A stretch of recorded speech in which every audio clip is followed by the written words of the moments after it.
আসলে আমি নিজে ব্যক্তিগত হিসাবে এবং আমার দল মনে করে যে জনগণের ভোটের মাধ্যমে নেতৃত্ব নির্বাচিত হোক, যার জন্য কিন্তু আপনারা দেখেছেন বিগত সরকারের আমলে ভোটের অধিকারের জন্য আমরা দীর্ঘদিন আন্দোলন সংগ্রাম করছি। আমরা মিথ্যা মামলা খেয়েছি, কারাগারে গিয়েছি।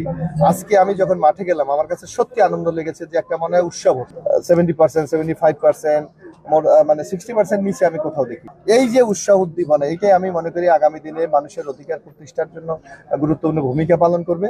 যদি জনগণ মনে করে যে আমার ভোটে নেতা নির্বাচিত হয়েছে, তাহলে জনগণের জন্য একটা দায়িত্ববোধ থাকে আর নেতারও একটা দায়িত্ব থাকে যে কিভাবে আমি তাদের প্রত্যাশা পূরণ করব। আগামী দিনে আমরা আশা করি এই নির্বাচন বাংলাদেশের ইতিহাসে একটা রেকর্ড হয়ে থাকবে এবং এই নির্বাচনে যারা নির্বাচিত হবে তারা জনগণের কাছে দায়বদ্ধ থেকে আগামী দিনে বাংলাদেশটাকে নতুনভাবে গড়ে তোলার চেষ্টা করবে। আপনি আজকের ভোটে জয়ের ব্যাপারে কতটা আশাবাদী? আসলে আমি মনে করি আমি দীর্ঘদিন জনগণের সাথে ছিলাম, তাদের জন্য আন্দোলন করেছি, সংগ্রাম করেছি, জেল কেটেছি এবং বিশেষ করে কলাপাড়া উন্নয়নের জন্য বিগত সময় আমরা যে ভূমিকাটা রেখেছিলাম, আমার মনে হয় আমি যে কোনো কেন্দ্রগুলি ঘুরে দেখেছি যে স্বতঃস্ফূর্ততাদের মধ্যে, তাতে আমি আশা করি যে ইনশাল্লাহ আমরা বিজয়ী। তা আমার মনে হয় জনগণের স্বতঃস্ফূর্ত অংশগ্রহণই নির্ণয় করে যে একটা নির্বাচনে জনগণের কতটুকু অংশগ্রহণ আছে। আমি মনে করি ভোটারদের যে উপস্থিতি, এই উপস্থিতি একটা অর্থবহ নির্বাচনের ইঙ্গিত।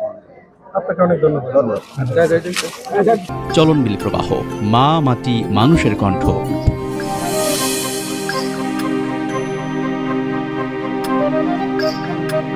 Thank you.